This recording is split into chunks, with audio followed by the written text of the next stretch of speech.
Oh, hi there. Cello. Hey now. Hola.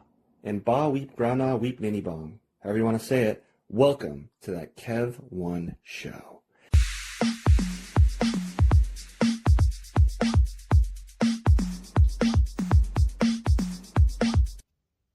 "60 episodes, and I have to thank you all for listening all this time, or for tuning in for your maiden voyage with us. So let's make it worth your while, as you know we always do. For today's special guest is a dream, a generational talent of pure power you don't want to cross. So please welcome to your world, star of Gen V, Pure, Cross, and Dream Scenario, and much more, director, producer, and actress Jessica Clement. Welcome to the show. Wow, that was such a cool intro. I saw everything you did there. Thank you. I know. I tried to not make it too obvious, but I know dad jokes are in at the time of this recording, at least, so you know. That's so cool. So how does the day find you today, Jess? Really great. Yeah, I got to, I went to a milk and cookies festival today, and I fed some cows. Hell yeah. And yeah, I'm just like, I'm in the calm after the storm, actually, so I'm feeling pretty good. As we need it in these trying times, you know, we're like, feels like time's shrinking and all that. We had like a quantum physicist on the show that was talking about that time might be shrinking. And you're just busy as heck. That episode, because I agree. Yeah, it's been a little bit crazy. I knew that September would be crazy, but I have been dreaming about sitting on my couch for 4 weeks now. So, yeah, I'm really happy to be here. Mm-hmm. Like a K-pop demon, just the couch, the couch, the couch. How do I get home? You know what I mean? It's true. But That's at least... all I wanted to do. No, you go. Oh, no, what you were saying, it's all you want to do because just what? Because you're going or what? Well, because I was just going to say it's Gilmore Girls season. Ooh, hell yeah. It sure is.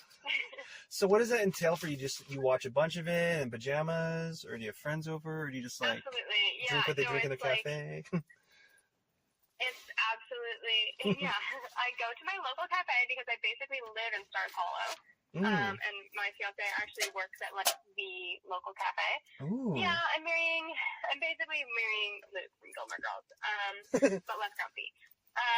But yeah, so I honestly do. I stop in and I get a coffee and I come home and I light a candle and I'm making a lot of my Christmas presents this year. So I'll just like sit there and craft and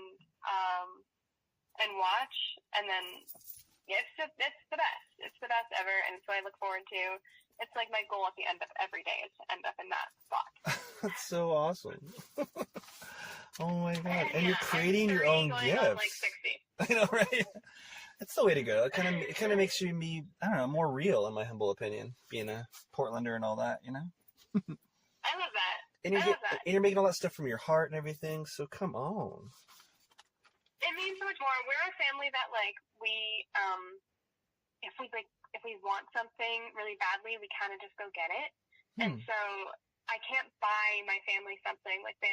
It'll just add to the clutter. So I have to make something more meaningful, and I really like doing it. Yeah, yeah. That's so wild. Yeah, it's like, yeah, I mean, these trying times, like we've talked about on the show before, and like, it is so much more from the heart when you make it yourself. And I remember my parents, like, some of my earliest memories are my father being like, oh, I don't need any more clutter. So it's like, yeah. Yeah.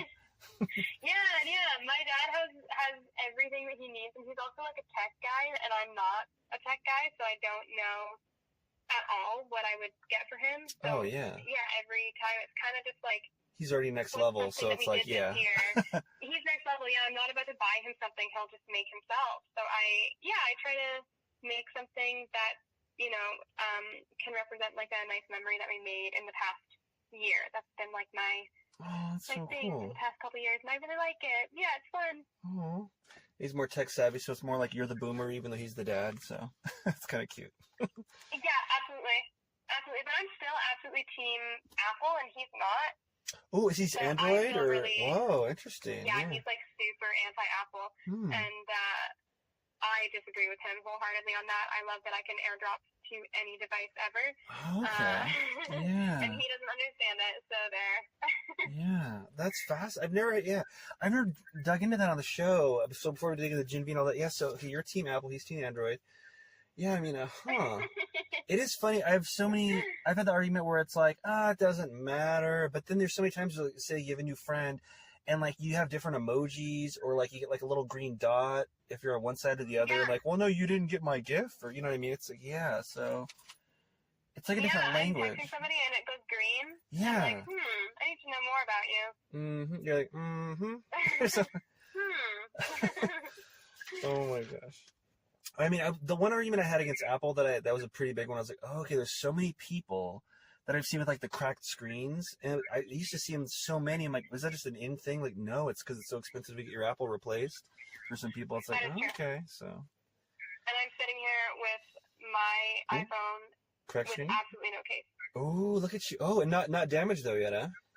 It's not somehow, which is crazy because I am the first person to drop a million things, but. I'm pretty proud of myself, actually. Have you ever like had any near misses where like it's hit the floor and it's face down? You're like, please God, do not have it be cracked. Absolutely.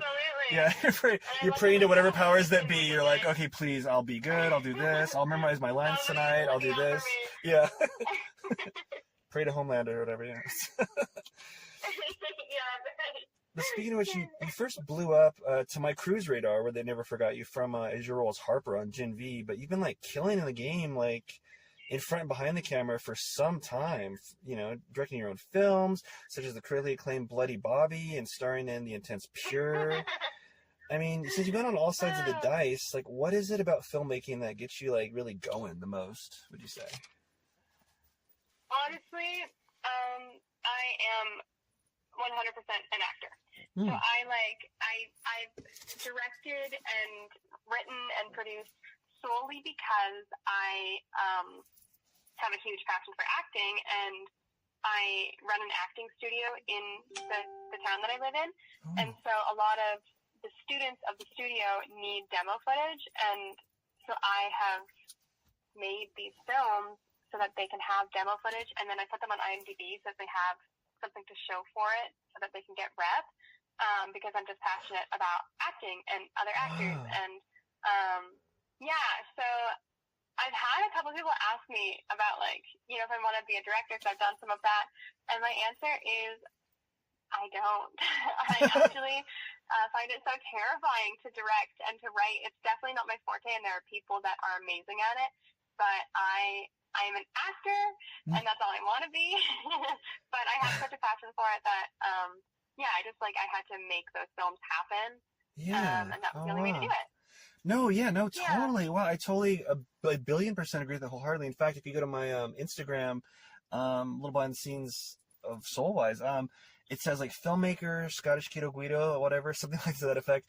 But the A in filmmaker is capitalized, and that was just for myself, like, oh, because I'm an actor. And it's kind of like what you're saying, where you kind of got to do it yourself to get out there, maybe more than half the time, you know? And exactly. Yeah. I want to say it's Quentin Tarantino that said during some award, maybe it was when he won a screenplay Oscar, to just make your film. You know, there's no excuse. And like nowadays, more than ever, with your Apple or your Android, you can be out there, you know, making it to some degree. Exactly, just make it. Half the time I'm watching a TikTok and I'm like, how did they make that lightning? Like, what the heck? Like, why am I not making a Highlander film myself? I know. You know? Like, we're literally all filmmakers now. No, it's amazing. It's it really wild, is. yeah. And even now, when we do audition tapes, like, I've just started to stray from the blank, like, background and, you know, just like the uniform audition tapes that we're taught to do. Because I've seen some people do some really creative things, and I'm like, oh, true. Like, we're creative people. Why don't we make this creative? Like, we're able to do it at home, so why the heck not? So I'm starting to do that now, and it's so much more fun. Like, I get so excited to get an audition and be like, ooh, how can I do this? Yeah, yeah, that's so crazy, huh? I feel like, is it Facebook or it's somewhere where you look at anyone's name and it says digital creator, unless that's just the defaults? Or maybe there's just so many creators nowadays, I don't know, but, Yeah, true. Yeah, digital creator. I mean, that's cool. They're a creator. But yeah, I did try acting. I did try directing. I did try writing, and they are hard. it's amazing that people do it. Yeah. I love acting. Yeah, and I mean, so many times on set as an actor, you hear like the crew saying like, oh, we going out afterwards? Like, well, it's either that or sleep. And like, yeah, it's like when you're spinning all those hats, it's like, oh my Lord, especially on an independent feature, it's like, geez, like, Oh my gosh. how are directors not just keeling over? Yeah. I could not imagine. I mean, yeah, actors we're the last ones in, the first ones out, and I'm so tired. I don't know how they do it. Yeah, it's not as glamorous as everyone thinks. It's like I know. Yeah, I'm so lucky to work on Gen V, where I do feel very like pampered. But I filmed Night of the Reaper in the middle of filming Gen V. Oh, really? And so that was one. Yeah, it was while they were doing episode 7. I was like, I gotta go do this indie movie, and that's when I remembered how not glamorous filmmaking can be, but like that's what I wanted, because I had been so pampered on Gen V that I was like, I feel like I need to like earn something. Like I don't deserve to just be treated like I need to, like, because I started in theater, so I was like, I want to like, be in the trenches with everybody. I want to be like a team player with everyone. And so I got what I wished for with that indie film. Oh my, no rest for the wicked. Yeah, and Night of the Reaper, I mean, like, it's getting a lot of buzz and everything, and I think did it just come out, I want to say, or it's come out soon, or just came out? It just came out, yeah. It's crazy. Gen V came out on the 17th, and then Night of the Reaper and this comedy film that I did called Doing It both came out on the 19th. So it was, I was going all around to try to do press for them, and like they're all so different, but it's so fun because I just met so many different kinds of people that are like, I'm a horror fan, I'm a the Boys Universe fan, and then it's like this raunchy comedy. It was quite the trio to have come out within the same 2 days. That is so cool, and it's so amazing as an actor to like have that, like, yeah, because I always love that. You probably get that question even more than me, perhaps, where like when people know you're an actor and they're like, oh, what do you like playing? And you're like, well, I'm an actor, I like doing all of it. You know what I mean? I like doing comedy, horror, action, I like drama. to work. And you're doing all, you have all these premiering at once. It's so cool. Oh, what was the name of that raunchy comedy that I don't want to slip between the cracks for our viewers? The raunchy comedy, it's called Doing It. It's filmed by Lily Singh, who actually, she was, I guess, a digital creator on YouTube. And then she, sorry, my dogs are fighting. Awesome. Yeah. She made this movie, and it's about like a sex ed teacher who is virgin. So you can imagine. Yeah, and it was a lot of fun. We shot it. It was actually right after I did Everything's Gonna Be Great. So, which is, kind of like a heartfelt movie, but my character is not so great. She's like open with her sexuality, and she has a lot of autonomy over how she uses it. And then I went to Doing It, where she's the president of the Abstinence Club. So it was a really fun time for me as an actor. Yeah. Yeah, that's always the great advice I've always tried to stick to. Like, try to do opposite roles back and forth, and you're already doing it. You're pinballing all over the place. That wasn't the case for a long time. Like, I was quite typecast, I think, for a while, but not, it was my own. I had this look and sound to offer, and it offered itself to victim, kill her, make her cry and suffer and be kidnapped and never make it to the end. And so I did that a lot. And my first role that I think I really broke out of that was an indie film that I shot out east in Halifax called Night Blooms. And it was my first time also ever being number 1 on a film. And it was really nice of the writer-director, Stephanie, to take a chance on me, because I had nothing to prove that I could play that kind of character. Like, she's just such a badass, like, really, could care less. Yeah. Couldn't care less, yeah. And, like, what other people thought of her, and a 90s kind of grunge kid. And Yeah, it was just like very different from any role I played and anything that I kind of offer with like how I look and sound. And so, yeah, it was a really fun challenge. And after that, I think we were able to be like, okay, let's open up this box and see what else we can do. But that wasn't until like, 2019 probably. So yeah, I had been doing it for at least 10 years before that as like the victim. So, and what got you that opportunity? Like, was it just you just nailed the audition so well, or she knew you and kind of knew what you could do? Or you know what? It's a lesson that I teach to all my acting students because it was actually it was one of the location PAs on Pure.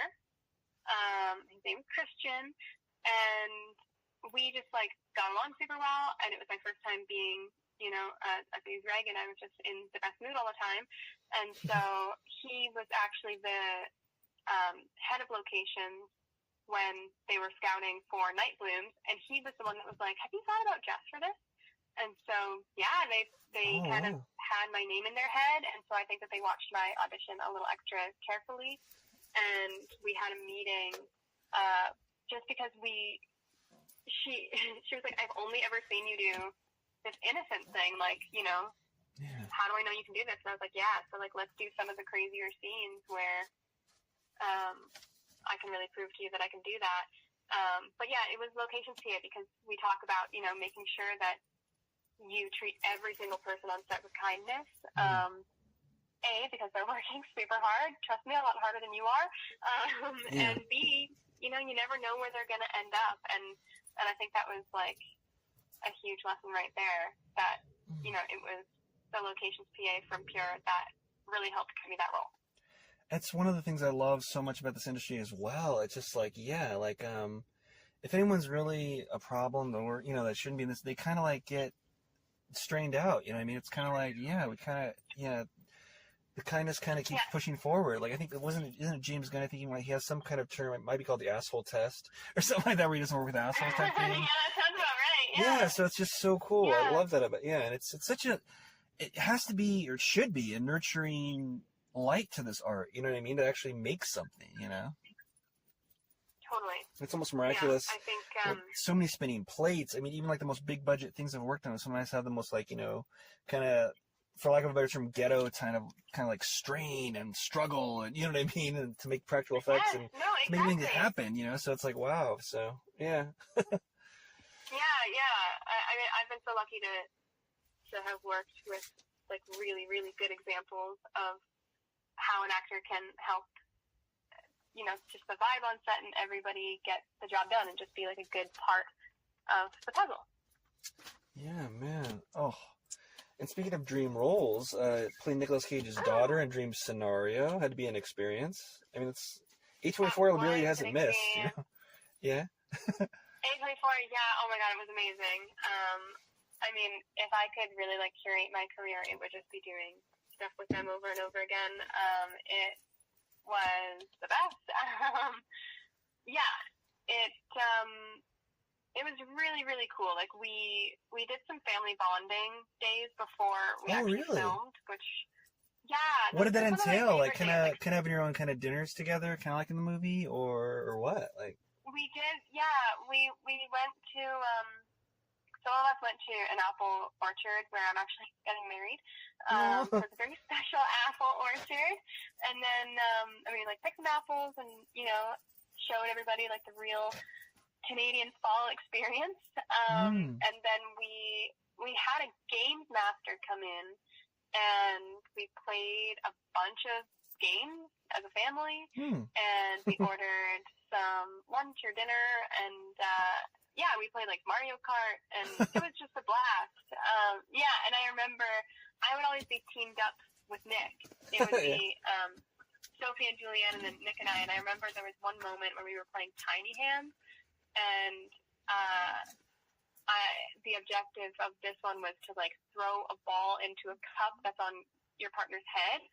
And I just like had this moment when I'm using these tiny hands to throw a cup onto Nicolas Cage's head. And I was like, what is my life right now? This is crazy. I feel like I'm in a fever dream. It was really, really cool. I've never heard of Tiny Hands. Wow. That's so cool. Yeah, it was a lot of fun. We played a lot of games. Now, was that the director's idea? Yeah, a ton or... of fun, but it was... It's kind of outside the box. Actually, I love that. Giving credit. I think that it was the director mixed with Julianne Nicholson and maybe even Nick, but they were kind of just talking about, how sometimes you watch specifically I think I would say a movie when the family hasn't had much time together and you can kind of tell that the family's just met, and it was so important for this movie for the family to already have a distinct dynamic so that it could fall apart. And so I just thought it was a genius idea, and it really did help a lot. Yeah, it was really, really cool. And Julianne Nicholson also, that was a huge dream of mine. I was a fan of hers way before we worked together. So I really, anytime somebody would ask me what I wanted my career to look like, I would just say, if I can be as good as her, then I'm happy. So being able to work with her and just, watch her, that was amazing. Oh, my God. It definitely had to be one of those save points, to use a game term, where yep, my career is at least this far. Oh my God, that's amazing next level. Yeah, it was. It felt very validating. It also felt. I also had quite a bit of an imposter syndrome, where I was any day now they're gonna figure out that I was the wrong person to hire. And then, I think we all experienced, but it was so kind of Julianne to just she said I could use her as a sounding board anytime that kind of happened, if I ran into anything that I was unsure of, and she would validate me, and it just I'm very lucky. That's so cool. Yeah. And it just seems so real. I mean, as it kind of has to, for the effect of the movie, it has to have kind of a lucid feel and everything. But yeah, Yeah, that was really that. It was received so well, and I'm so glad that it was, because when I read the script, I was like, this is. Yeah, I remember when I saw it. Very special. Yeah, I remember recommending it to everyone after I saw it. And... Oh, yay! Thanks. Yeah, it was really cool. And I mean, my character, I didn't even have very much, that I had to do for the plot. But it was just so, in the callbacks, I remember we had to improvise a little bit, because it was just so important that we had actors that were grounded and could just kind of work off of one another. If somebody did something, then we could improvise and just be as real and kind of neutral as possible. And so it was really cool that in the audition they let us do some improvised scenes just to very cool, see if we could. And so then that anyone on set with you was kind of tested in that way, and you're like, oh, that means we can play. And really cool. I feel I mean, has this been the case for you as well? Every role where there's improv, it feels like when I see the final project, the final take, or the cut version, it's totally it's always the improv what's in movie. It's always the improv line. It's always the improv vibe. It's never the actual what's on the script. I feel or the inflection. I'm like, oh, okay. The one take we did this way. The bottle and whatever the energy is kind of giving at that point, you give back, and of course that captures so well. So in Gen Z,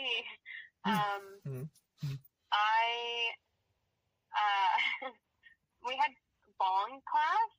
Oh my God! Yeah. None of us had smoked a bong before. And so we all had to participate in bong class, and I was the worst in the class. I was really bad, and I was like, what is going on? And my instinct was to plug my nose, and I was like, I don't know why this is my instinct, but when I thought about it later, I was like, I think it's because I basically have I don't know what it was at the time, but then in retrospect I was like, wait a minute, it's because I have this I have basically a deviated septum, but back farther in my mouth, so air will escape through my nose when I talk, when I whatever.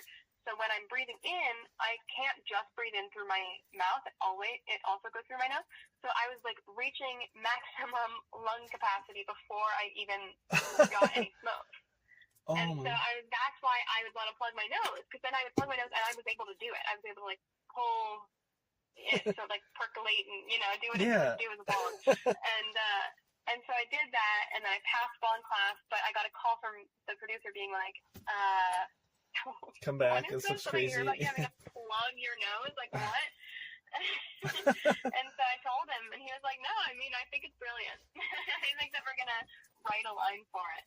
And so now in the scene, I plug my nose when I smoke the bong, and I look over and I say, yeah, I have a deviated septum. I'm happy to represent that for the community. Yeah. And I just think it was a great example of, like, you know, how actors can kind of add their own flavor to it, and people be like, yeah, whoa, that was magic, because who would think of that in the writing room unless they had experienced it? Yeah. Yeah. You need to get a partial writing credit. I mean, it really wasn't my idea. I had no choice. I would have just failed bong class otherwise. So Harper has a deviated septum as well. Yes, she does. I think she might be one of the first to represent that community. That's so funny. Oh my gosh. Man. And so you're working with so many effects as well, with Harper, with the tail. I mean, even with Dream Scenario, when you're floating upwards, like, how did you do that floating sequence in Dream Scenario? That's like a... That was Sophie, actually, the younger sister. But I'm so glad you get us confused, because we look so similar, and I knew it when I was in the... yeah, I saw it opening weekend. Yeah. Room. Yeah, okay. But I was there when she did it, so I can still tell you. But yeah, when I was in the waiting room for the audition, I saw her, and I was like, okay, if she gets it, I get it. Like, we look so similar that's I got it in the bag if she gets it. And so, yeah, it was done right down the street from where I grew up, which was really cool. Oh, in wow. Burlington, Ontario, in this house that I had walked by numerous times, but I'd always kind of wondered what it looked like inside, because it's like a circular house. And so it was really cool that I got to finally go in there. And, yeah, they had her hooked up to a crane with a bunch of wires. So that was pretty crazy. And I had done some stuff like that before in, like, some horror movies that I'd done. So I did help her through it a little bit. But Harper is fun because they basically give me a nub of a tail, just enough to just kind of come out of the skirt a little bit. And I think the only reason that it's there is so that my skirt goes out a little bit, the way that it would with the tail. And they actually, they hem the skirt so that it is the same length all the way around, even though the tail pushes it out more. So much thought goes into it. And so I basically have to wear these two pairs of Spanx. Okay, yeah. I just don't drink water all day, so I don't have to... Oh, no, it's just super crazy tight and uncomfortable. Oh, gosh, yeah. Oh, my gosh. And then, you know, you also have, like, your mic pack and everything. So you have one pair of Spanx that the tail nub is secured to. And then one pair that goes over it so that the tail goes through it, and it kind of just keeps it more in place so that it feels more like it's coming out of your skin, I guess. Yeah. And, yeah, and it's just a nub, so it's probably, like, I don't know, 40 centimeters long, and so it's just enough to have the skirt move, but they don't have the rest of the tail. They have one just for reference, so whenever I am done a scene, somebody comes in with that tail and basically just kind of walks it around.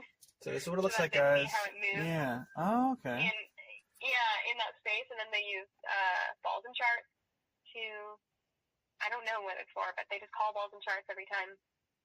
They call what? Balls and charts? Balls and charts. So they get like this, like a mirror ball, and I think it's just to show, I don't really know, like 360 around the room, and then a chart of colors, possibly to match the colors or something. I don't know. It's magic, really. But when I hear balls and charts, it means I am done that shot. Yeah. And now they come in and they do the tail, they do the ball chart, and sometimes they also do a 360 camera, just to look around the room so they can fill it all in.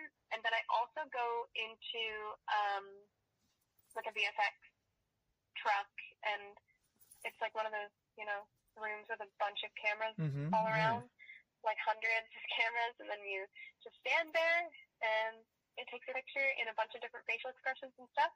And yeah, it's really cool. So I never actually know how it's going to work. I never know or how it's going to look. I never know how like where the tail's going to be, if it's going to be up or down or moving or what. But I will sometimes like try to give them something, like some sort of idea to do with the tail, with whatever my performance is in the scene.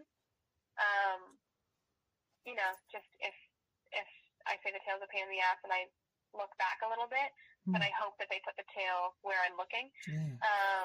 Has that been the case, or have you noticed that happened? It has, yeah. No, they've been really good at, like, basically any time. And you would think that they would try to hide the tail as much as possible, because I think it's a pain in the ass for them to VFX in all the time. But I swear they put it in more than they maybe even need to, because I think Harper just, like, people know Harper with her tail. Yeah. And so, it's her thing, it's kind of, yeah. It's an identifier. It's always a part of the scene. Yeah, it totally is. And so, yeah, they must do so much work on it all the time. And, like, I want to be a part of that show forever, and I know that I am expensive because of the VFX and how long it must take them to make. So I always, every time that they take extra time on balls and charts, I'm like, don't worry, I'll act really fast so you can keep hiring me. Yeah. Oh my God. Huh. Yeah, and you're still alive and everything. I mean, maybe you might be part of the 7 one day. Who knows? Who knows? I know people are really excited about her power. I was really excited when I found out. And because you got the tail, and you can use anyone. You can mimic anyone's power. Is it for a minute, I want to say, or something? Or for 1 minute, yeah. So I had a meeting with some of the writers, and we were just talking about the new power and everything that it would entail. And entail, I see what you did there. I know. I heard myself. Yeah, and you know, they were like, so it's kind of, you know, like limitless within limits. And I was like, yeah, that's a great way to put it. And it's in a sense kind of the way that I had been feeling as Harper for a while in this season of the show, because she's quite like insecure, and I think has that kind of imposter syndrome, but she's good at using other people's powers, and she just doesn't think very highly of herself, even though I think that I think her power is kind of badass. It totally is, and it could be, and the fact that it's only for a minute. I mean, it could be so really dramatic. You could be like really in game. Maybe she's instrumental in fighting Homelander, you know, for the Starlighters. And I know it would be so. Yeah, it would be really, really cool. I know. I mean, we definitely use her powers in this season, so we do get to see some cool mimic stuff, but and your character is limited screen time that she's had. It's gone through a lot, you know what I mean, from being like, you know, kind of more like a B word last season to, like, you know, on the side of good, so to speak, on this season. So I mean, you know, really a lot of growth. Yeah, she has. No, I'm very lucky. I think I mean, like, actor to actor, you get it. I think the first season my team was actually kind of hesitant on taking it, just because we didn't know how big the role was going to be, and when you're auditioning for a show that cool, you kind of almost want to wait until a role comes around that you know is going to be worth it. Yeah, totally. But we also didn't know how it would look to say no, so we were like, let's take our chances, and, you know, worst comes to worst, you were on this really cool show, and you'll be, you know, ready to do something else later. So we did the first season, and I was like, ooh, I hope that, you know, that didn't ruin my chances of auditioning for it again. So when season 2 came along and they had given me more to work with, I was like, this is the best case scenario. This is exactly what we wanted. I'm so glad that they took a chance on me, and I mean, I had the best time. So I hope we get to continue. But you never know. Yeah. I'm waiting to hear with the fans. And isn't there like another boys spinoff as well? I feel like I heard in the trades, or is maybe I'm thinking of just more of Jimmy. Okay, yeah. So. No, there sure is. Yeah. So, I don't think it's in this time period. I don't think. I don't really know. Oh yeah, I'm trying to remember. I've helped students audition, and I think that it's like in the past. So I don't know how much the creation of compound V maybe, or yeah. Okay. Yeah, I think it's gonna be really cool though. So I mean, we'll never be deprived of the boys' universe. So as an audience member, I'm happy for that. Well, I'm fingers crossed for like, I don't know, at least a movie series called Harper's Tale or something like that with a double entendre for stuff. That's good. Yeah, you should pitch that. Yeah, okay, boom. Oh my god. And with so much going on in that show and the grueling hours, like, do you have a lot of behind the scenes, like, tales with the besties and everything or anything? Or it's gotta be a lot of sleepless nights, right? There were quite a few nights. Honestly, my favorite time was filming episode 4 because we were at a hotel for a while. I don't even know how long, but a few nights anyway. And it felt like sleepover camp. It was so much fun because we were filming nights, and so it would be like 4 a.m, and instead of being in trailers, we just like had hotel rooms, and so we would just like be in each other's hotel rooms and just like playing games, and then we'd go to Crafty and get some food. Yeah. It was just like hanging out with your friends in a hotel room. So much fun. And because it was a lot of night shoots, we would wake up and, you know, like go get breakfast and actually have a little bit of the day in the city to hang out. Yeah, no, we had a really great time. And I don't live in the city. I live like an hour outside of it. And so whenever we had really early mornings, which also happened a lot, I would stay with Lizzie, and it was so kind of her to let me crash with her. But it was also just so much fun because we would just talk forever and ever, and yeah, it was just the best. We would, you know, eat food at midnight and have just like old sleepovers. It's like you're in a sorority or something, kind of in a way, or something, right? Totally, it was so much fun, and I'm so lucky for the people that they like picked to put us all with, because.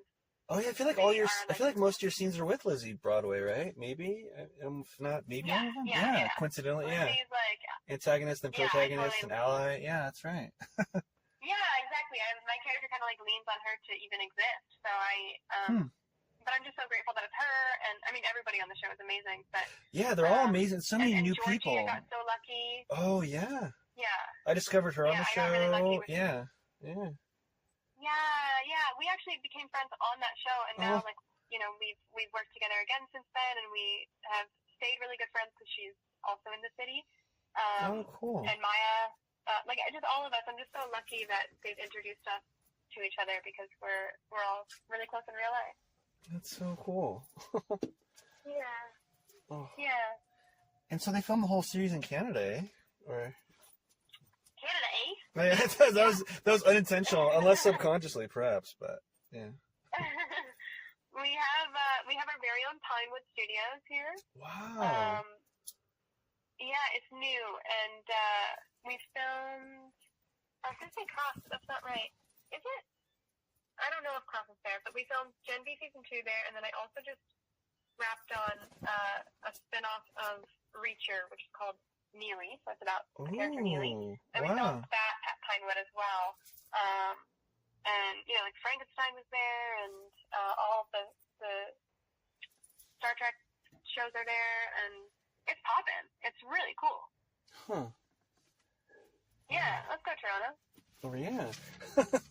Where's the furthest you've had to film away from home? Since you've lucked out. I've only ever filmed in Canada, but I just film on the coast a lot, like Halifax and Vancouver, and then I just Night of the Reaper I did in Calgary, but I filmed in Halifax and Vancouver quite a bit. Huh. But yeah, I stay in Canada for the most part, not like by choice. I would go anywhere, and I hope that one of the next projects takes me somewhere cool.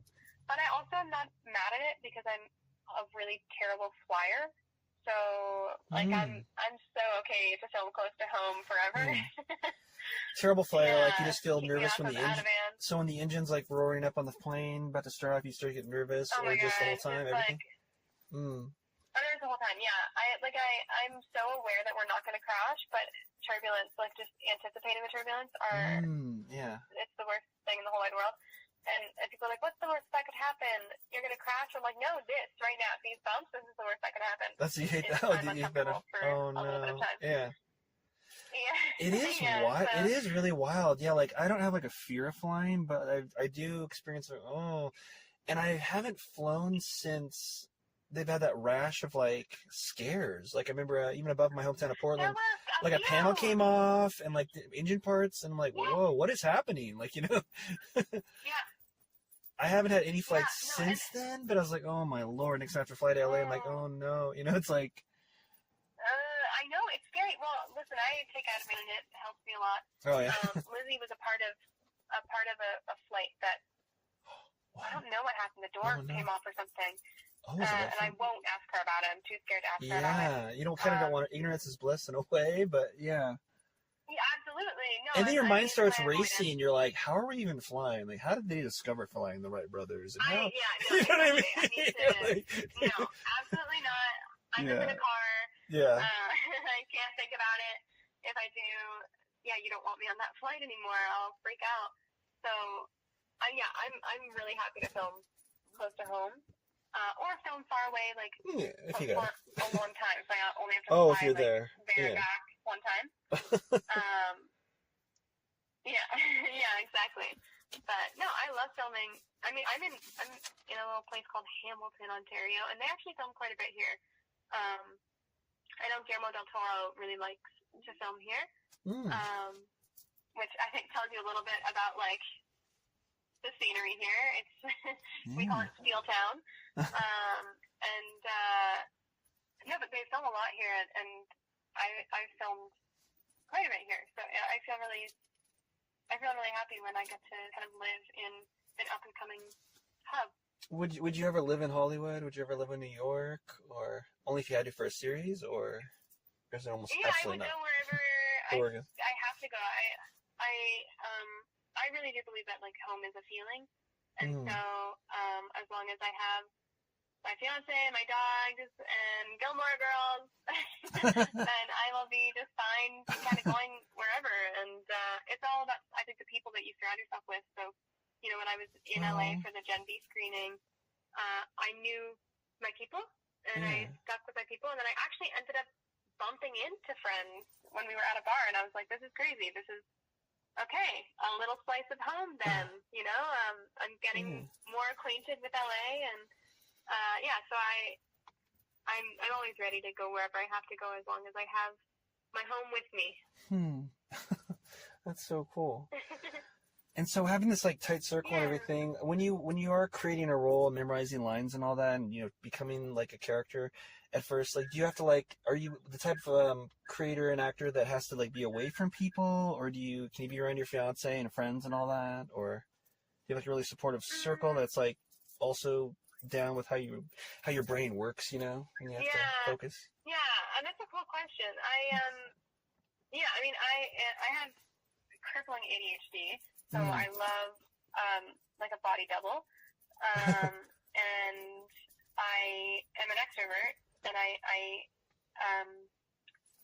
process out loud quite a bit, like anything. Yeah. So I do like having people to. I'll probably do the work on my own. Like, I write things down on my own, but it doesn't count until I voice it out loud with somebody else.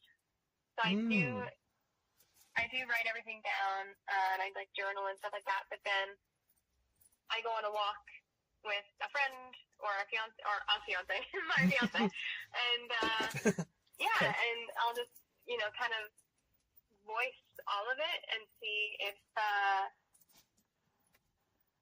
it sticks with them, and if it does, then it feels valid.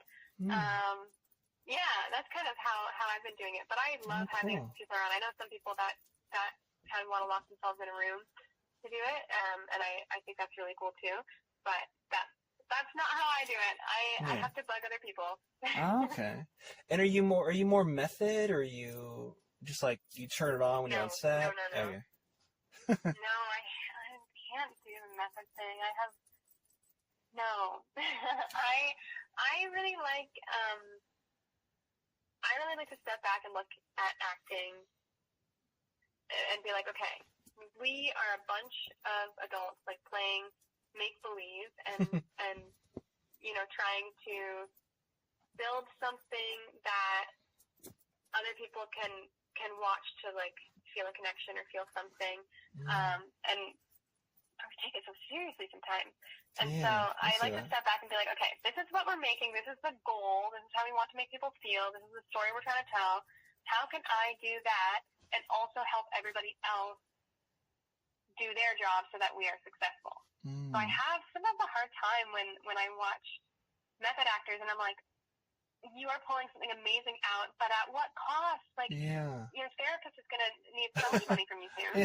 And so are everybody else's, because, you know, like, everybody is kind of on your time. And so I try really hard to That's a great point. Do whatever I can do to bring as much as I can to the character and to the story, but also to make sure that at the end of the day, like, we as a team make our day and are all proud of what we have made. So if I can adjust my performance so that it's better for the frame or for lighting or whatever, then I'm going to do that, because it's not worth the little change that's going to happen if I look slightly to the left because it feels better. No, totally. I totally agree. Like, I mean, I see all the sides, but I totally agree with your end on how you're doing it. Because, the closest thing to method for me is, like, I might internalize it. Like, okay, how my character would be grocery shopping. But I'm not acting like a serial killer while I'm grocery shopping, if that's my role. You know what I mean? Like, it's like, you know, I'm not, like, knocking people over as Batman or something. It's like, no, okay, but, you know, he would be kind of, he'd be looking at the world this way. You know what I mean? But I'm not going to, like, you know, disturb the public. You know? I think if that's your idea of method, I have no problem with that. Even Lizzie was saying, God, it's so method. And I was like, you're not. I get it. She really can stay in Emma's head for quite a while, but she doesn't let it affect other people. And I think that's when I'm like, my gosh. Like, when your process affects the rest of the cast and crew, that's when I'm like, I'll never be method. But I don't think that's method. I think that staying in your character's head, you know, if it's a hard place to kind of get in and out of, then you're actually saving them time, because you don't have to flip in and out. So stay in it. I get it. You're actually helping. No, totally. Yeah. And so, where can people, like, learn from you more? You said you're teaching and everything. Is there, like, a website? Is it a brick and mortar place they have to go? It's, It is. There's a brick and mortar place here in Hamilton, Ontario, that I run with my fiance and our two best friends. Oh, cool. Are coming over, Kevin and Alexa, and and they were the ones that kind of helped me step up my game, because I founded the school like 3 years ago, and I was like sharing the space with the Hamilton Film Festival, which was amazing and a really great place for me to grow. Very cool, yeah. But now that the four of us are together, we have a brick and mortar place called Hamont Acting Studio, like Hamilton, Ontario.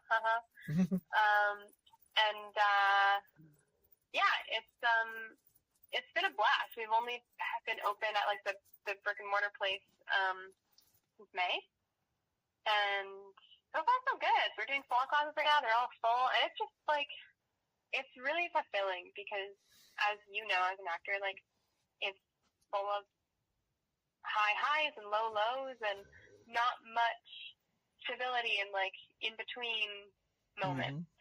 So so it's something that I can kind of just steady myself on whenever I'm feeling high or a low. It's a nice little medium where I can still be, you know, creative and feel like I have purpose and fill my creative cup, but I'm in control of it. You know, I'm not just waiting for the the phone to ring, and it's really great. Oh, very cool. And I can celebrate my students' wins and their bookings and stuff. So that's so awesome. Yeah. All right, wow. Yeah. It was awesome. I love it. It's kind of like being a mother without the 9 months of pain, you know? Oh, yes. I mean, I already had my dog children. That's as far as we go. Oh, man. And with all your plethora of roles, speaking of those, what is there any that like haven't gotten like the spotlight you think they deserve before we let you go? Ooh. Oh boy, Greg. Are there any roles that I play? He's here now. Are there any spotlight that we should shed on a role that hasn't had a spotlight yet of mine that you can think of? Like, I really like Cena. I really like. You know what? Can I do one that hasn't come out yet? Sure. Yeah. Okay, there's a movie that I made with Kevin and Alexa, and it's Kevin's directorial debut, and it's called Lucky Weekend, and it's we call it a coming of heist movie because it's like a coming of age and heist movie, and it's really fun. And they just finished it, so I think we're going to watch it probably this week all together, and I'm really into the role that I get to play on that. Her name's Katie, and she's I kind of had her be like a mix of like an Anna Kendrick kind of quirky character, and then like maybe like a Jenna Ortega kind of like introverted, kind of subdued character. Yeah, it was really cool. I had a lot of fun, and I get to sing in that movie, so that was also fun. But yeah, Lucky Weekend is what I'd like to shed some light on, and I think that Kevin and Alexa will be very happy that I shed light on that. Yeah, because they're coming over. Very cool. And when will people be able to see that? We are gonna do a festival circuit. Probably 2026. So we're really hoping for South by.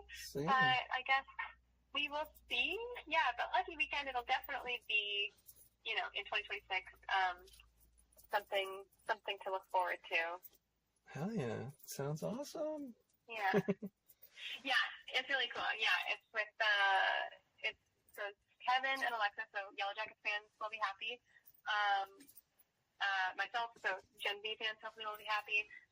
We have Jessica Clement from Lock and Key, and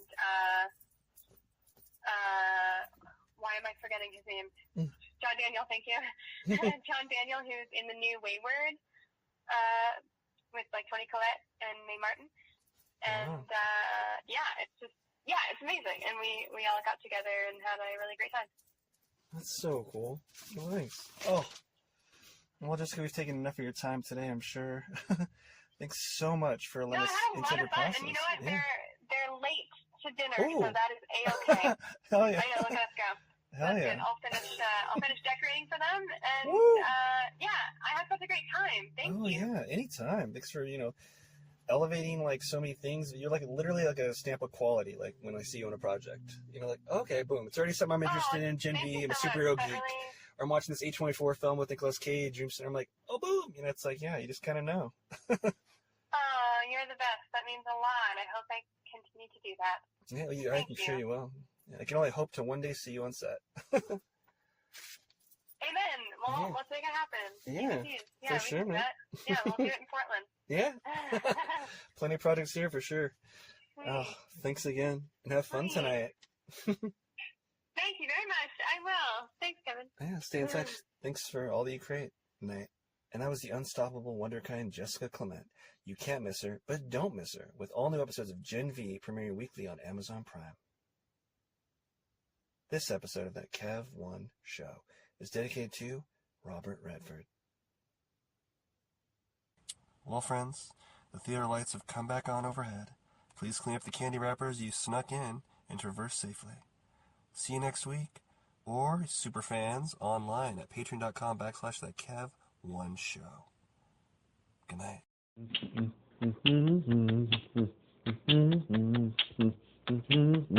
This portion of That Kev1 Show is brought to you by Coco Burry, the action and chic athletic wear for lounging, stretching, and going to the next level for yourself. I have the olive green pair of athletic shorts that I wear on the weekends lately. So, I do my version of yoga. I'm not a yoga enthusiast, but I do my stretches and my karate and taekwondo stuff that I know, especially when watching Cobra Kai and the like. So come on, guys, buy your own pair and jump in today. Rep the brand that is behind-the-scenes film talk, positive vibes, and discovering what the human condition is all about as nonstop creativity guides us on and on and on with That Kev1n Show merchandise. Now for sale at thatkev1show.etsy.com. That Kev1n Show, spelled of course that, Kev number 1N, show. Hey, you're a fan. You want to rep it. You know how to spell it. So get it today and glow with us. This portion of That Kev1n Show is supported by Bohemian Dream Gifts, made with organic and natural oils that nourish and hydrate your skin. Man, I don't know if it's the weather outside or the gym that was killing my skin, because my right elbow on the, it itched like the Dickens, like I was becoming like the lizard from Marvel Comics. I think it's that machine where you put your elbow in and do the lifts, for the bicep. But I was itching my skin like crazy during, well, I won't say who because I don't want them associated with rough skin, with one of our guests here in the near future here. But my right elbow was getting ashy and coming up, getting red and irritated. Anyway, I used some of the promotional cookie dough body oil from Bohemian Dream Gifts that they gave us, and my skin, I'm not kidding, came back. I can vouch for that one. The cookie dough body oil. The cookie dough body oil brought my skin back to life like an Evanescence song. I'm not kidding. My skin is smooth and happy again. 100%.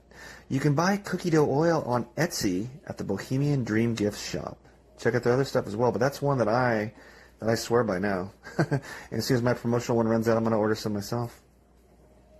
So go to Etsy and visit the Bohemian Dream Gifts shop today. What's better than your favorite talk show? Well, maybe homemade delicious food, cold beer, or a drink of your choosing in a comfortable atmosphere.